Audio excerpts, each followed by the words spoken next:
jërë ngeen jëf asalaamaaleykum wa rahmatullah amatina mbégte lool toogaat fii ci Galaxy TV Sénégal indi leen seen émission le point avec ab diire ngi nii ñu demoon bër la ko waraloon du lenn lu dul tabaski bi nga xamante ni moom la ñu génn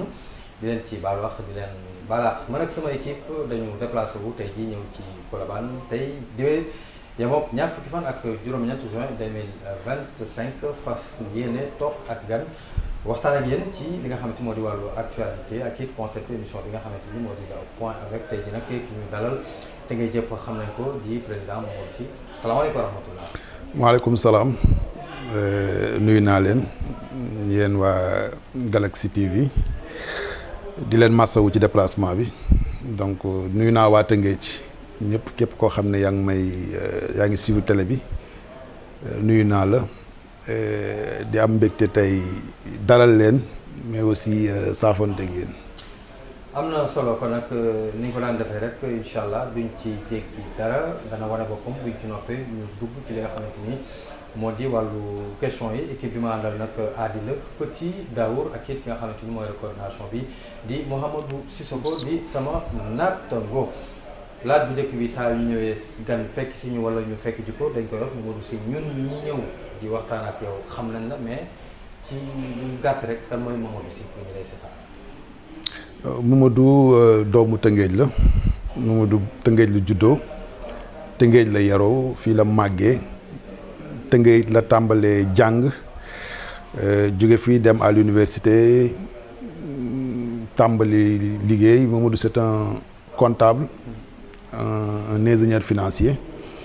di entrepreneur aussi donc maa ngi juddoo diggante Ndar gu ndaw Këri Kaw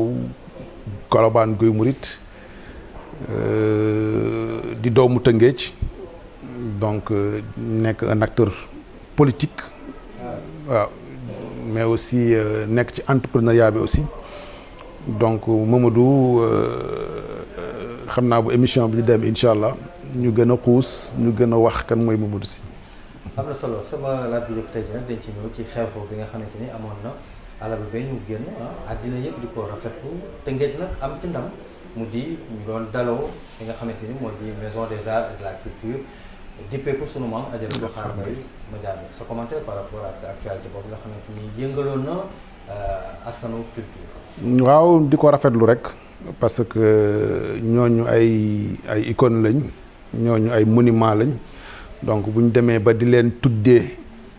lu mel ni centre culturel bu mel noonu dañ ko mérito donc ñun dañ ciy rafetlu dañ koy rafetlu en tant que doomu Tëngéej mais aussi en tant que ndaw boo xam ne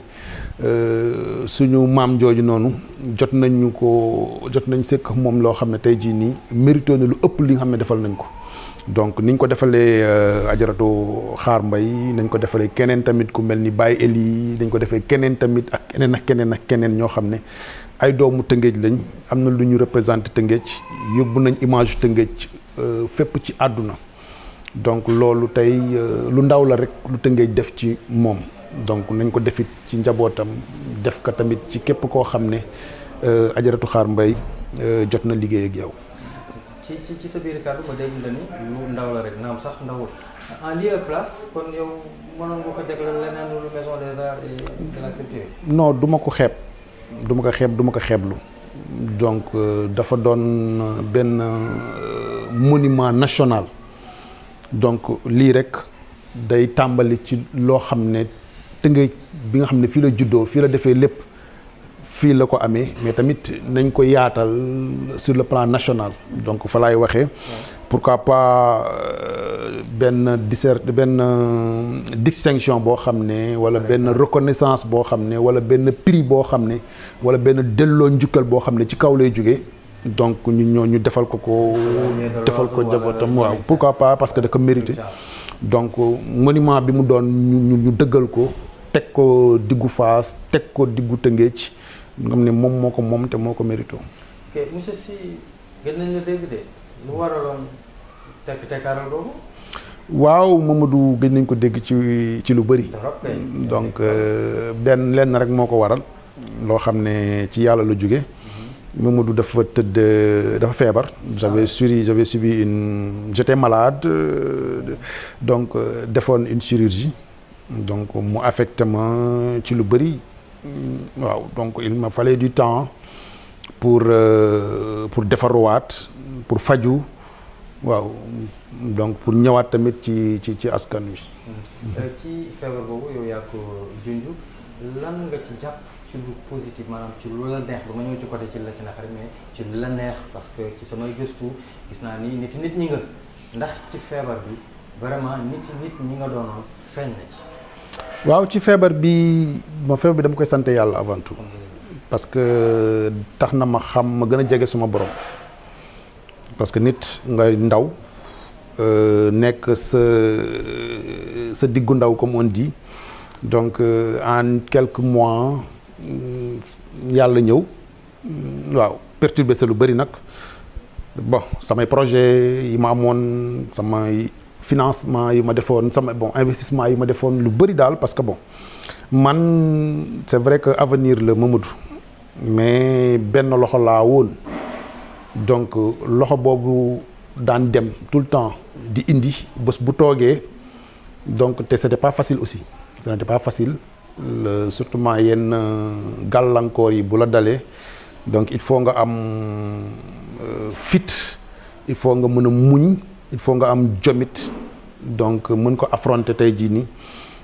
waaw ba génn ci donc bi mu ñëwee je l'ai vécu quand même avec ma famille avec mes amis comme ni nga wax rek ñu bëri am na ñu ci jàpp am na ñoo xam ne ils étaient avec moi durant ces périodes dañu ànd ak man ma taxaw ñu taxaw ak man ma toog ñu toog ak man ma tëdd nekk à terre carrément ñu toog ak man di ma wéttali chaque jour ñuy nekk ma tàmbali di raam ndànk di jug aussi ñu jàppaat samay mbagg aussi donc soutenir ma ne ma da nga waroo toog rek il faut nga génn donc il faut nga wane sa bopp donc parce que mine de rien en quelques années def nga Tëngéej du lu mel ne mës ñu ko def mais rare ñu gis un jeune de ton âge quand même def ko donc am na ñu ma jàppale lu baax a baax sans compter sans oublier ma famille waaw ma maman parce que bu fi nekkul woon tey jii nii day ñaaw waaw sama yaay ma famille aussi mes frères mes cousins mes amis proches ma famille élargie aussi donc am na ñu bëri ñoo xam ne ils étaient là avec moi ils m'ont soutenu donc bien vrai que am na d'autres ñoo xam ne dem nañ bi muy metti mais c'est la vie donc li ma si jàngat daal mooy feebar bi ça m'a permis ma xam ni yàlla moo fi nekk yàlla mën yàllaay def nit tamit même bu mënee sax day fekk yàlla dogal ko. ci période boobu nga tëdd effectivement nga ni am na ñu ñëw di la jàppale am na ñoo xamante ni xëy na noonu la ko yàlla bëggee mais naka nga daan xalaatee ñi nga xamante ni dañ daan ñëw nga leen di defal te boobu yow yaa ngi nekk ci jafe-jafe. bon du ma ne dama daan toog di ko xalaat sax parce que man bi ma tëddee feebar donc daf ma permettre ma gën a jege yàlla ma gën a xam ne fii dara nekk fi dul yàlla te àdduna day toll foo xam ne tey jii nii yàlla dalay booleeg ay nit man c'est vrai que ñu baal ma ci kàddu gi j'ai fait des hommes am na ñoo xam ne man maa tax ñu doon tey li ñu doon ñii maa leen paasal ñu dem voyager à l'étranger ñii maa leen financer ñu liggéey donc am naa ci sentiment de satisfaction mais man sama feebar bi daal li ma gën a permettre mooy ma gën a jege yàlla xam ne yàlla moo fi nekk moom nit mënul dara mais nag da ngay sabablu da ngay bëgg dara def ci li nga ci war a def la motivation volonté de faire muy neex muy metti donc def nañ ko te génn nañ ci ce n'était pas facile nag parce que sant naa si yàlla ba ay dégg rek dégg naa mais man mi ko dund xam li ma dund je sais que ce n'est pas facile il y a de cela 1 mois dama demoon rendez-vous di sant sama docteur El Hadj monsieur Fall docteur Fall mu ne ma depuis 30 ans mu ngi def des chirurgies mais man je fais partie de ces machallah laf cat de ces cas les plus réussis. Donc ma ne que bon mu ne ma c'est quoi ton secret ma ne que man lépp ci bopp la rek j'ai un mental de fer waaw du ma considérer sama bopp ni xam dama feebar tey su may dox wala su may dem di def samay activité am na loo xam ne du feeñ ci man mais je sais que ce n'est plus presque la même personne parce que activité physique yu bëri mënatoo ko def parce que chirurgie cardiaque quand même du yombul donc te j'ai payé cher pour le faire très même cher bon mais vrai que dañ koy sante yàlla rek donc ndegam toog naa tey ba waxuñu kaa leen ketal diw kaa leen jàppale diw kaa leen waaw di génn naa ci avec la tête haute. étant jeune am gàllankoor nga nangu ko yàlla mooy dogal à travers question bi laata ñu koy tëj ban message nga ci joxe jeunes yi nga xamante ni soit dañu bëgg a mel ni yow wala ngeen tolloo la yow wala ñi nga xamante ni sax mel ni comme yow d'une manière générale. Bon la vie est un combat àdduna chaque jour est un combat nit boo xëyee fajar avant ngay jug sa kawlal fa la xeex bi di tàmbali ay ci xeex ak sa bopp benn jaad pour jug jaamu sa borom fa lay tàmbali nit da ngay am volonté am motivation de faire quelque chose pour le faire saa yi métti woon na man je sais ce que je dis parce que nit di nga toll benn niveau boo xam ne day am looy tàmmal sa bopp tàmmal ko sa njaboot tàmmal ko say doom tàmbal ko say rak say mag say ñëpp ñu wër la yaakaar ci yow donc boo doonul gaynde rek lu bëri dina la échapper mais day neex ñu muñ mu naqari ñu muñ te on est bi ñuy judd ñun man maa ngi juddoo ci guus gi diggante Ndar gu ndaw Nimza Bango benn quartier noonu fa lañ doon nekk donc ci ay sàkket lañ juddoo ci baraak lañ juddoo ci ndox mi di guus lañ juddoo donc tey fierté lay doon tey suñu gisee li ñu wër tey ñu xam ne ñun ñoo ko ñax donc rien n'est impossible dans la vie muy neex muy metti muy feebar muy gàllankoor muy nattu lu mu mënti doon nit da ngay gëm ni tant que y a la vie y a toujours de l'espoir te borom karaw gu ñuul dara jomm ko. aywa ñu ñëw nag ci ce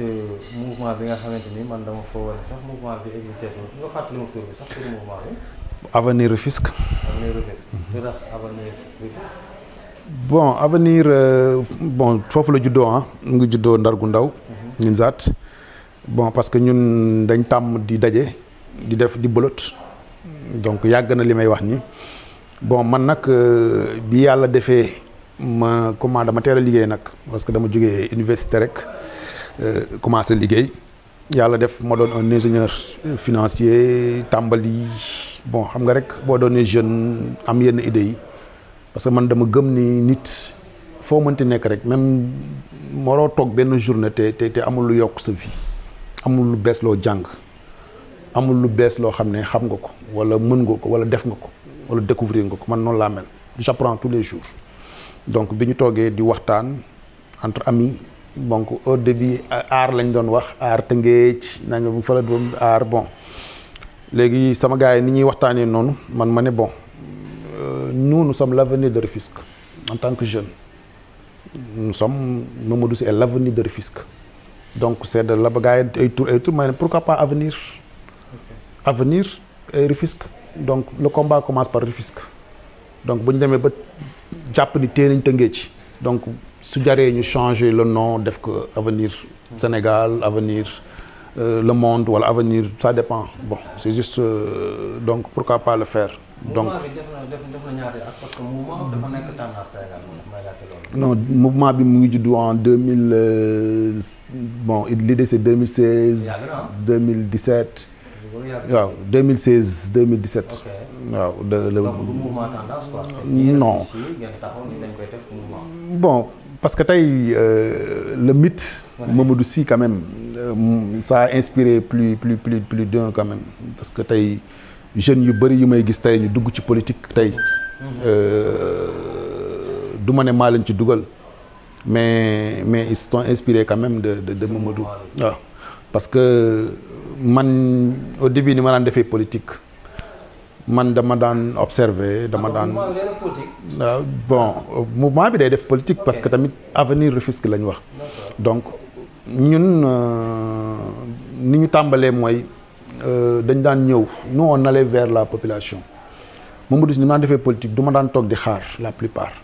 sama oto laa daan yor donc ànd ak sama gars yi damay dégg ñu ne lii am na fii diw a besoin d'aide ASC bi créé nañ ko y a des femmes qui sont là man parfois je n'attendais même pas d'être invité damay ñëw je rencontrais la population je rencontrais les jeunes je rencontrais les loolu moo defoon turu Mamadou Sy. kon ma jàpp ni li booy di challenge léegi Tambambalu wëndeelu taxawaalu noonu la mouvement bi démarré à quelque sorte. non boobu nag bokkul parce que Tambambalu taxawaalu boobu ki koy def day fekk amoo programme day fekk amoo yitte amoo loo def bon xamoo li ngay def. donc waaw kay man Tëngéej laa juddoo fii laa yaroo les mots yi nga xam ne moom la Tëngéej di souffrir man je l'ai connu waaw xam naa ko donc feebar bi dal Tëngéej ñun xam nañ ko donc looloo waraloon tey en tant que je ñun bañ koy def sa dugg ñu woon ci politique carrément dañ ko doon def de manière parce que il fallait le faire quand même te jamono moo toll woon foofu noonu man bokk naa tey ci ñi nga xam ne ñoo indiwaat sportu Tëngéej waaw man bokk naa ci te foofu la jaar tey artistes yu bëri télé yu bëri tey télé man chaîne YouTube télé yi nga xam ne ñu ngi Tëngéej tey jii nii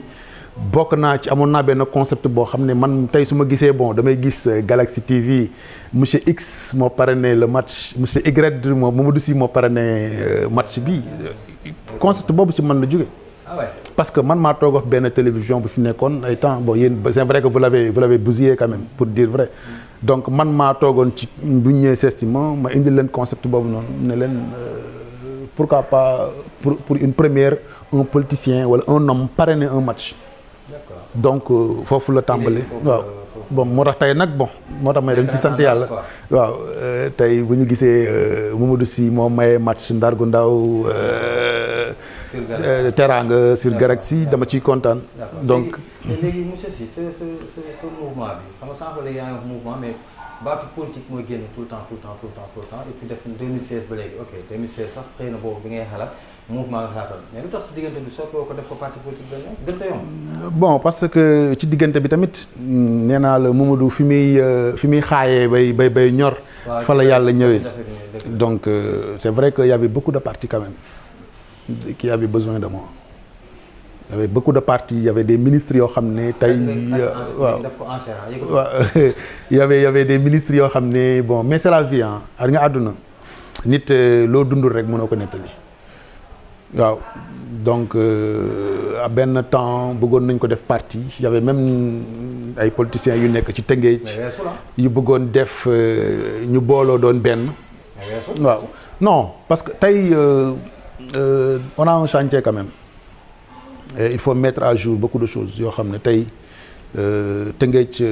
da ko perdre quand même. parce que li tax ma ne nga dem vers parti politique du moment que question là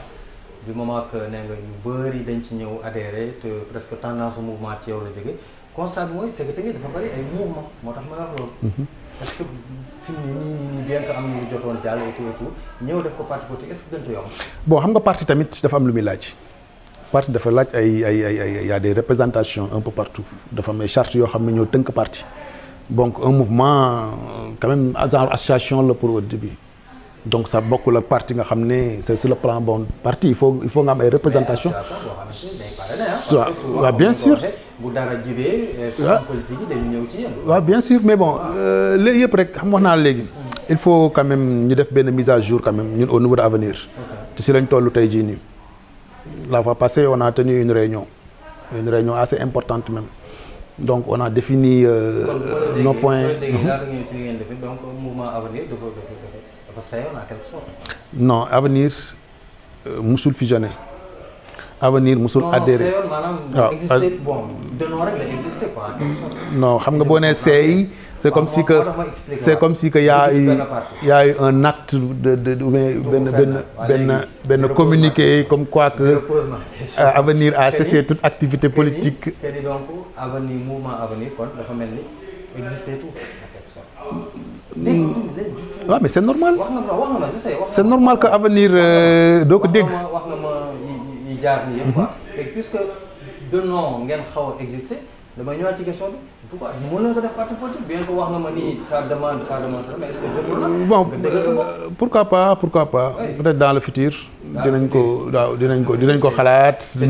mais là non. le futur ñenn ñoo ko moom vision 2050 rek ñoo moom. des rêves. bon c'est plus ou moins vague quoi. bon wax nga dëgg ah. parce que nit tamit da ngay rëy bët. donc pourquoi pas waaw pourquoi pas moo tax ma ne la. ma ñëwaat rek ci sama mot bi donc am na benn mise à jour bu ñu war a def au niveau de Avenir donc te bi yoon comme ni ma wax rek man j'ai reçu quand même une pression assez énorme de la part de mes amis et sympathisants de Avenir parce que c'est vrai que Avenir ci diggante bi bien vrai que Avenir yëngatul woon à 100% mais on a participé à 3 élections. 3 élections. locales yi fi jaaroon. On a Avenir c'est même impliqué waa Avenir génn def campagne et tout. On n'a pas été candidat mais on a été souteneur. Donc élection présidentielle yi waaw élection présidentielle yi Avenir a soutenu législative yi passé Avenir a soutenu waaw non parce que xam nga nit parce que 2016 ngeen existé waaw 2016 2020 2021 ba 2025 mais participé nañu à 3 élections mais mosuñu dem élection maanaam mosuñu am candidat boo xam ne c'est Avenir ñu parrainé ko préparé ko ne ko demal te loolu si benn candidat lañ ko commencé woon defoon ko muy Mamadou Sy malheureusement waaw li am mais élection présidentielle yi bàyyi nañ suñu waar dem nañ campagne jàppale ni ñu jàppale élection yi passe tamit la même chose. Avec vos propres moyens. dem bon xam nga nos propres moyens bi ñu koy def c'était avec les élections locales. donc boobu dañ génn wane suñu bopp waaw ba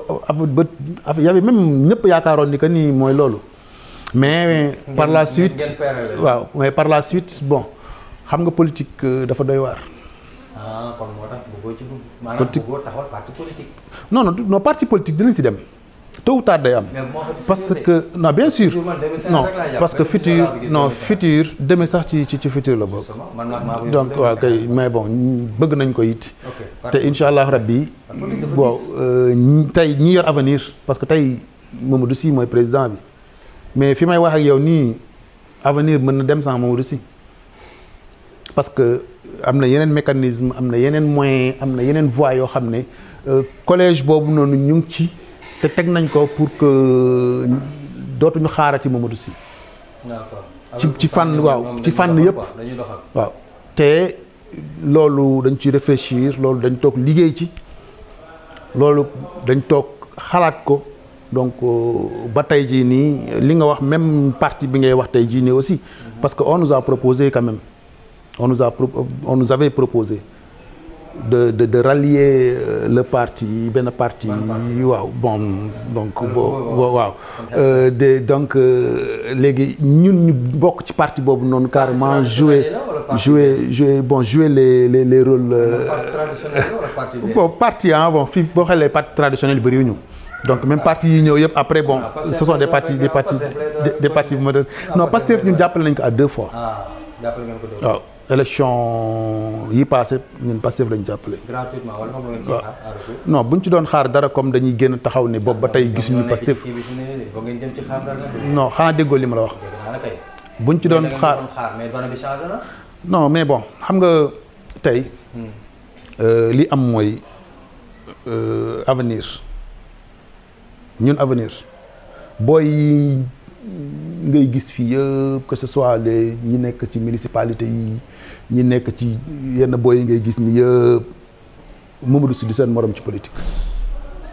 ci fànn yëpp tey gisuma lu ñu fi def wala lu ñu fi mel ci politique seen gox wala seen askan wala dans le passé question à faire loo xam ne avenir defu ko fii ci politique. mais bu boobaa xam nga lan lañ lay gagné ci bëti nit ñi. ñenn ñi dañ naan X am na parti politique Mamadou mouvement la pourtant nit ñi duñu gis. ma jox la benn information. yenn parti yu bëri ay mouvement ñoo leen téye ma jox la ko tey ma la joxee parti X ñi nekk ci yenn mouvement yi ak yenn parti yi ñoo ko téye ñoom la ñuy fal de DG ñoom ñoo nekk lu leer laa la wax. te ma jox la firndeel. ma jox la firndeel ci élection locale yi passé local laa wax. xoolal ñi nekk maire tey fu ñu jógee la plupart boo xoolee sur le plan national sax laay wax ñi ay mouvement la ñi ñoo boole woon ñu tuddee seen bopp X wala Y ba jël ko moo tax après bon quand il y a eu benn recomposition politique quand même élection yi passé tey nanguwaat na lépp mais dañuy jëm ci élection yoo xam ne tey bokkul. non mais bien sûr tey bu dul woon daf ma intéressé. fan bu bokk ma wala fi nga dëkkee. bon su ma nee fi ma dëkkee damay tuuti waaw damay tuuti bët trop. waaw donc on a dit avenir Rufisque, c'est Rufisque qui nous intéresse. waaw c'est Rufisque qui nous intéresse et c'est Rufisque qui nous a toujours intéressé. waaw c'est Rufisque qui nous intéresse. donc docteur bi nga bëgg a jëlee. non docteur parce que moo fi nekk actuellement. docteur l'infirmier le maçon wala keneen ku mu mënti doon. mooy si ma ne docteur Oumar Ciss laa wax maire ville nga fi bëgg a jóge pour toog loolu laa wax. xam nga man dama am lu may wax ci politique xam nga Rufisque day perdre des années et des années depuis Mamaya Sène Badara Mamaya Sène feu Badara Mamaya Sène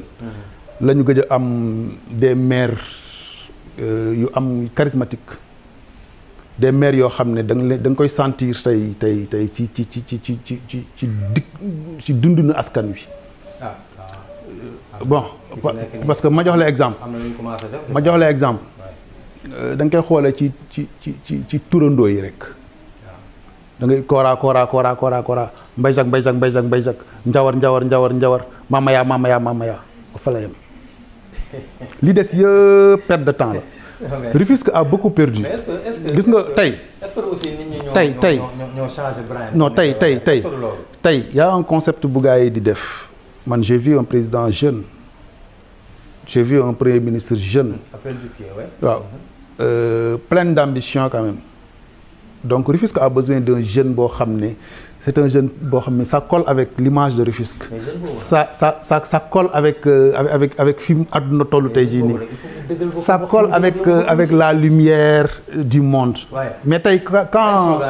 waaw bien sûr. xam nga dara dafa am. bu dee yow la mais dëggalal sa bopp ni léegi sama mouvement parti la et puis man sama ambition mooy. xam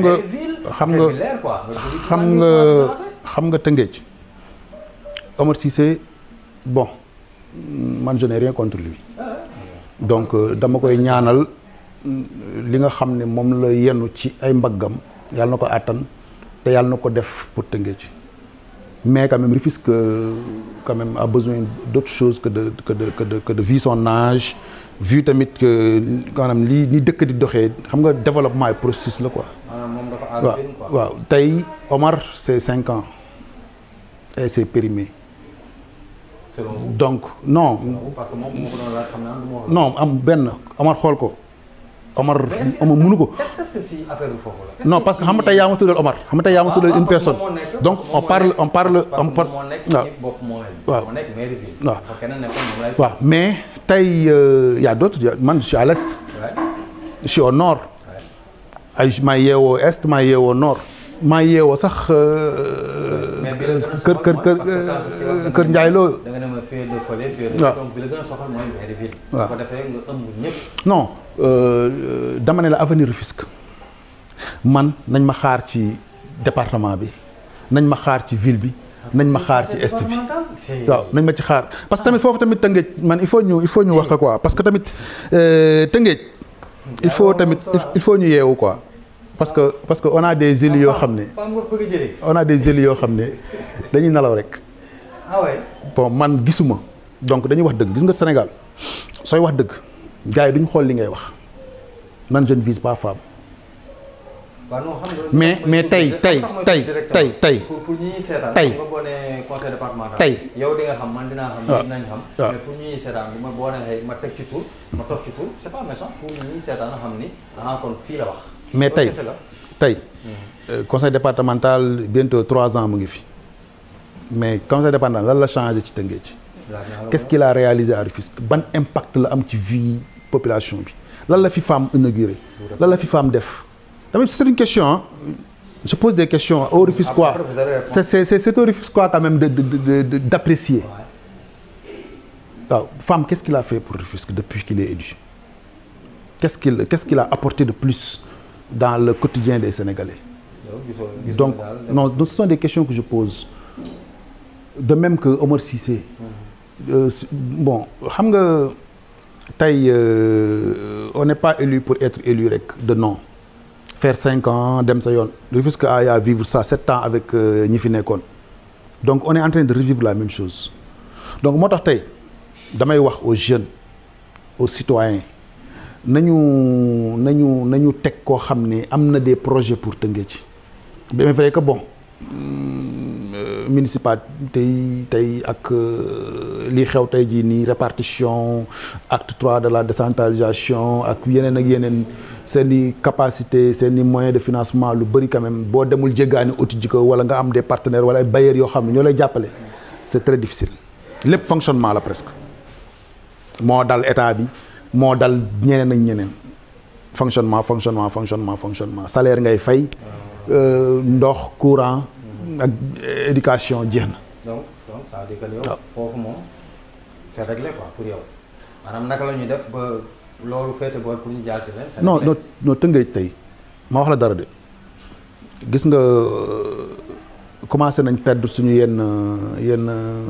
yenn institutions yi. tribunal bi jóge na fi gendarmerie bi jóge na fi police mooy topp ay bureau rek ñoo fi nar a nekk. lépp jëm ñaaju la ñu non mais c'est pas tey non vrai mais macha allah mais tey Rufisque ville va mourir. Vous pensez? Mais bien sûr commencé na. Sphère ministérielle a ngi ne à 0,50 m de nous mais est-ce que benn ministre di nga ko gis fii à Rufisque muy sax doxantu wala muy ñëw di ndugg fi mais doxalu dëkk. dafa doxalu dëkk. ni ñuy jéggaanee Tëngéej doxalu Tëngéej tey man péage bi wala terre bi bu duggoon Tëngéej mu am benn waaw loolu dinaa comprendre waaw loolu dinaa comprendre mais nii non Tëngéej day gën a dee rek. donc bu ma la déggee daal mooy monsieur Sy muy bopp mamel yi maanaam local wala président conseil départemental yëpp taxaw ba ngir avenir samp fa seen dënd buñ ci eggee. xaar leen avenir fépp. fépp la ñu ko du fàtt. fépp. mais dina naqaree fàtt de je m'explique. ndaw koñ buus bango ak bi mu di sànq bi may dugg est-ce que doo régler ñaar yooyu laata ngay régler Tëngéej. non man. bon du ma ni yow. man waaw non ñu ngi ci nag. parce que nee naa la sànq léegi xam nga bu njëkk ba. te man koñ bango zone boobu laa waaw xam nga bu njëkk ba c'était Mamadou Sy moom moo daan déplacé moo daan dem mais léegi am na ay lieutenant y a des Mamadou Sy prime yoo xam ne lu bëri ñoo koy doxal lu bëri ñoo koy def parce que nee naa la ci juróomi at yi tooguñu rek bien vrai que ça n'allait pas mais tamit ça nous a permis quand même de beaucoup écrire. Ça nous a permis de beaucoup réfléchir. Ça nous a permis d'observer quand même bu baax a baax mais de revoir nos orientations xool fan lañ jëm donc moo tax tey jii nii avenir beneen taxawaay lay am te yàggatul am na ci yi ñu jëm. dinañ ci am donc bon ñu ngi jëm ci nawetaan yi nañ ci xaar avenir bu baax mooy collaboration bi nga bëgg a def ak Galaxy non Galaxy sama télé la Galaxy gis nga may profiter occasion bi aussi di féliciter waale le président Assane Sarr waaw donc quelqu'un qui a beaucoup fait pour le sport rufisquois quand même parce que tey am na loo xam ne gis nga àdduna nul ne peut échapper à son destin. Nul ne peut échapper à son destin. donc li nga xam ne moom la ko yàlla nattoo muy football da ciy nekk rek donc foofu dama koy jaajëfal bu baax di ko féliciter parce que suñu ndam la en tant que doomu Ndar gu ndaw. juste fàttali téléspectateurs yi que ni effectivement président Assane Sarr alxames bi ñu génn lañ ko tabb mu nekk président bu district ba léegi rek mu di seen émission le point avec di ci dalal monsieur Mamadou Sy bu président mouvement Avenir donc noonu la ñuy duggee ci wàllu tàggat yaram wax nga président Assane Sarr mais ñu gis ne aussi Tëngéej ren dafa engagé bu baax a baax ndax hormis moom am na yeneen ñaari doomu Tëngéej yoo xamante ni taxaw nañ sam seen ndënd ku ci mel ni Mamadou Mbaye Niang pour Ligue ak it Babacar Ndiaye pour Décro sa commentaire par rapport ak loolu. donc bon maa ngi doon wax ci Assane. vous pouvez continuer. waaw donc Assane ñun référence la si ñun modèle la si ñun modèle de réussite donc di ko ñaanal rek ci li mu nekk nii yàlla na ko ci yàlla jàppale bu baax a baax a baax a baax a baax donc mu doon suñu sakk. donc de même aussi au niveau de Galaxy aussi bon ma koy wax rek neex na gën a yokk rek day baax waaw ci ak projet yeneen ak yeneen yoo xam ne mu ngi ci waa Kumba Làmb aussi donc di leen ñaanal fi nga xam ne bëgg nañ fa yegg yàlla nañ fa yàlla yeggale waaw yàlla nañ am ndam yàlla nañ jóge ci division bi ñu nekk dem ci beneen division donc que ce soit Mamadou Niang que ce soit Babacar aussi donc puisque y a dellu soir ci Galaxy lan la ñuy xaar concrètement diggante Avenir bu Mamadou Sy ak Galaxy TV ci nawetaan yi ñu dem lan la ñuy xaar donc bon loolu bon dinañ ci waxtaan rek loolu moom day doon loo xam ne peut-être ak Alpha wala ak Pamar directeur ma koy nuyu aussi quand même bopp sama waay la sama boy la waaw ñoo màggandoo donc on se connaît très bien waaw donc loolu incha allah tey xaar leen ma incha allah dinañ ci ñëw surtout ma nawetaan yi parce que am nañ ay concept yoo xam ne buñ ko defee jaarale fi ñu war a jaar rek waaw lu bëri incha allah di ngeen ko gis waaw donc que ce soit bon parce que man sama gëm-gëm mooy fépp fu doomu Tëngéej jóge rek ak lépp lu doomu Tëngéej bëgg rek dañ ko siy jàppale te di ñaan yàlla mu am ci réussite donc ñaambay li muy def ci football di ko def ci nit ñi yàlla na ko yàlla delloo de même que le président Babacar Ndiaye aussi donc li nga xam ne bëgg na ko yàlla na ko yàlla may parce que quand il gagne c'est Rufisque qui gagne donc commentaire boobu laa ci mën a def di leen ñaanal li nga xam ne ñu ngi ci yàlla na leen ci yàlla jàppale. mais du commentaire boobu nga ci def mais man dama la ci bàyyi parce que defe naa c'est une première quand même ñu jëm ci loo xamante ni Sénégal c'est national d'accord bien que ligue bi ak ligue pro yëpp ku ci nekk am na demee mais ñu gis vraiment des Rufisquois engagé wu ci nii comme ni président Assane Sarr defee ci district bi je pense que c'est une première. waaw bon xam nga mbir la boo xam ne du tey TFC tey jii nii club la boo xam ne tey du club bu ñuy présenter modèle de réussite la d'entrepreneuriat donc ba Tëngéej di ñëw fu mu jógee Tëngéej composition de club la fa la tàmbali donc ñun fekk nañu fi Babacar dañ daan communiquer ma ak moom dañ daan on communiquer beaucoup trop même waaw bon mais it nit ak ay engagement am nit ak ay responsabilités am donc moo tax tey jii nii am na loo xam ne du nit foru ko du for mérite la man damay ñaan li nga xam ne bëgg na ko yàlla may moo tax ma ne foofu laa yem li nga xam ne bëgg nañ ko yàlla nañ ko yàlla may de même que Agel aussi de même que avec Mamadou Niang Mbaye fi ñu jóge tey jii nii ba daaw ñu yéeg tey xaaroon nañ leen tamit ñu créer sa association te ba léegi ñu ngi ci parce que bokk nañ ci top 5 bi donc di leen ñaanal rek nañ gën a gëm te nañ gën a investir ci football aussi donc y a d'autres clubs yoo xam ne tamit ils sont au niveau de Rufisque waaw ku mel ni GF tamit avec le président comment il s'appelle encore Madi Touré aussi donc y a aussi Saltigué son président y a Sporting y a Médiour ma wax leen dara waaw Ross et tout Médiour man maa ko indiwaat Médiour man maa ko affilié waat kon deewoon na. Médiour man Mamadou Sy maa ko indiwaat. jàppoon nañ Médiour daal. waaw man maa taal suma oto dem Ligue de Dakar rencontré gars yi mais ma wax la dara man j'étais président de Médiour avant may feebar moo tax ma délégué la présidence à Ousmane. man maa def samay moyen ba indiwaat Médiour tey jii nii logo Médiour bi sama logo la Médiour logo bi ñu nekk seen kii c'est moi maa ko créé sama machine jox leen ko ma wax la loolu. te am na leneen ak yeneen yoo xam ne seen i mayo yi premier mayo yi pour mu ñëwaat foofu tamit bon may jaale famille Blin tamit Blin parce que tamit moom moo gënoon tax ma dem Médiour parce que li ma defoon ci football la mu gis ni mën naa ko indiwaat y avait beaucoup de problèmes gars yi dañ mere woon carrément Médiour donc ma indiwaat ko affilié waat ko bon tey ma leen di ñaanal académie bi club bi bon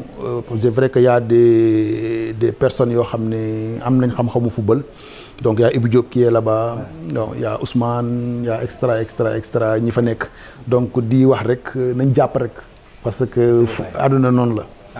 loo jàpp rek yàlla fekk la ci. football bi dañ ci des ba léegi mais nawetaan xam nañ ni mi ngi ñëw. monsieur Sy yaakaar nga ni réforme yi nga xamante ni ministère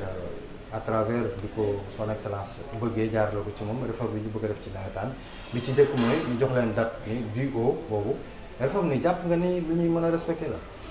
bon xam nga loo gis ci àdduna day am ay règles walla ay normes yoo xam ne ñoo koy régir walla mu am règlement intérieur boo xam ne moo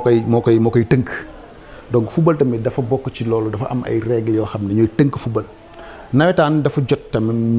ñu réorganiser waat ko carrément réorganiser waat seen texte yi xoolaat ko adapté ko ci football dëgg. même texte yi da nga ko wax sama xel. les mêmes ñoo fi nekk pendant. waaw donc bon man ren moom je m'attendais comme ñu baal ma tamit ci kàddu gi parce que jamono moo toll foofu man je m'attendais à ce que qu'on renouvelle quand même les instances dirigeantes que ce soit yëpp daal ORCAV ba ci waaw lépp daal man je m'attendais à d'autres personnes quand même parce que c'est pas les personnes qui gèrent les personnes ne m'intéressent pas mais on a besoin d'une autre vision on a besoin d'une autre idéologie on a besoin de 209 loolu la ñu soxla quoi mais depuis Mathusalem man depuis bi ma xàmmee ba ràññee je vois les mêmes personnes donc on a besoin de changement on a besoin quand même de modernité quand même dafa jot quand même ñu ñam leneen te man dama ci am tuuti déception parce que j'attendais les jeunes yi nga xam ne yàgg nañ fa am expérience ñu am fitu poser seen candidature bon bien vrai que xam naa tôt ou tard ils vont le faire parce que nul n'est éternel donc foofu xaaroon naa ko donc que ce soit ministère bi le ministère que ce soit le ministre que ce soit képp koo xam les instances dirigeantes du football donc li ñuy tënkal nawetaan rek naka nawetaan respecté mais tamit nañu gën a sensibiliser les jeunes ci violence bi am ci nawetaan bi nañu gën a jege tamit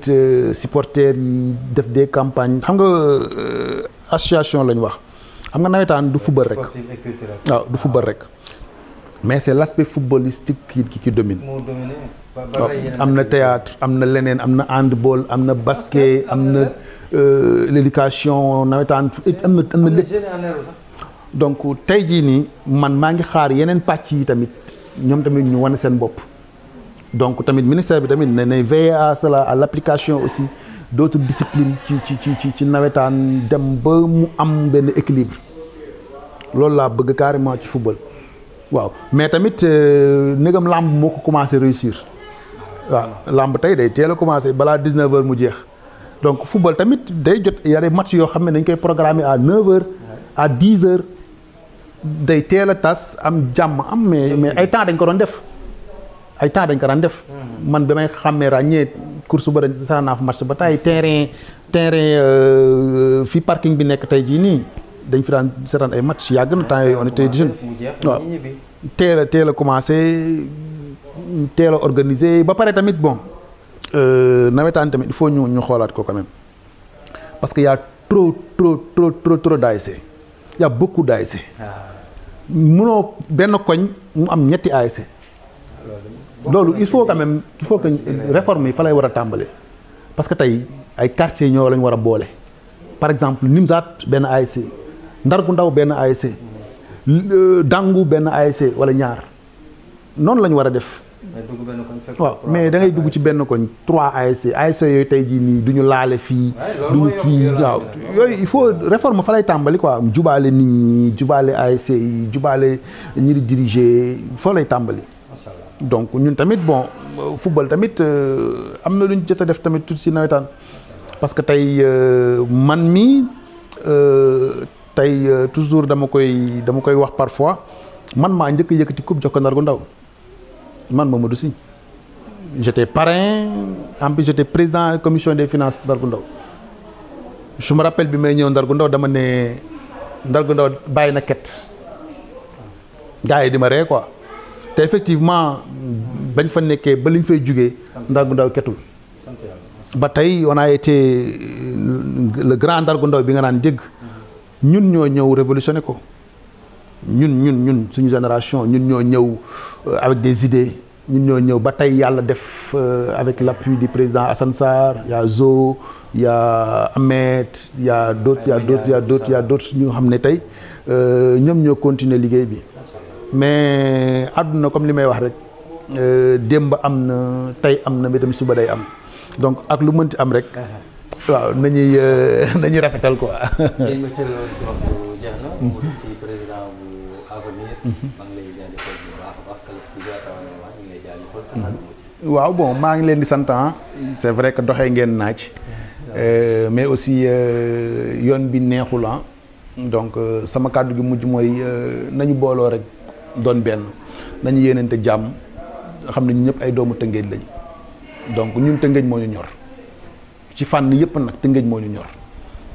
donc bépp jeune rek fépp fay mënti yeewoo bépp koñ gëmal sa bopp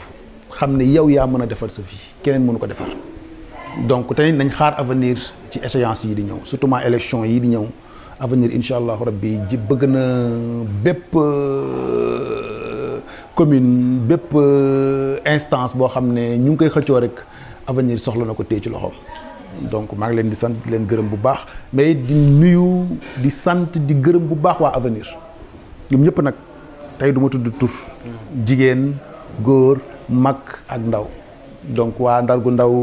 maa ngi leen di nuyu bu baax a baax a baax a baax yéen ñëpp nag waaw di nuyu tamit waa Guy Murit waaw waa Dangu surtout parce que Dangu tamit dama fa am benn base bu solide waaw j'ai des hommes là-bas ñoo xam ne ils ont toujours été là pour moi de même que Colobane ak ñëpp daal donc sant naa leen gërëm naa leen bu baax ci déplacement bi maa leen di remercier aussi ci li ma gis fii Galaxy quand même j'ai vu que am na investissement bu rëy te ñi ma fi gis tamit ñu mën seen métier lañ donc di wax le directeur waaw na gën a yokk ci personnel bi na ci yokk na ci def parce que macha allah baax na donc le président directeur aussi donc di ko wax tamit kontaan nañ ci liggéey bi te di ñaan yàlla Galaxy TV Sénégal ñu koy dégg fépp waaw jërë ngeen jëf. jërëjëf mu doon seen émission le point avec tey jii ñaar fukki fan ak juróom-ñeent dimanche ñu ko doon defee fii ci kër président du président mouvement Avenir Adi Petit Daour ak Galaxy ak Cisco la àndaloon mais émission bi jeexee ngeen arrêté da ngeen dem stade parce que FC Koumbalam da koy football tey te player fii rek kon nag ni ngeen defoon bu la passé rek ba def yàlla leen yàlla may dem te mu doon seen jiglaay seen xel mu fan moo leen ko doon def tey jàmm ak jàmm di leen jox di gaje incha allah fi ñaaree gis ci Galaxy TV.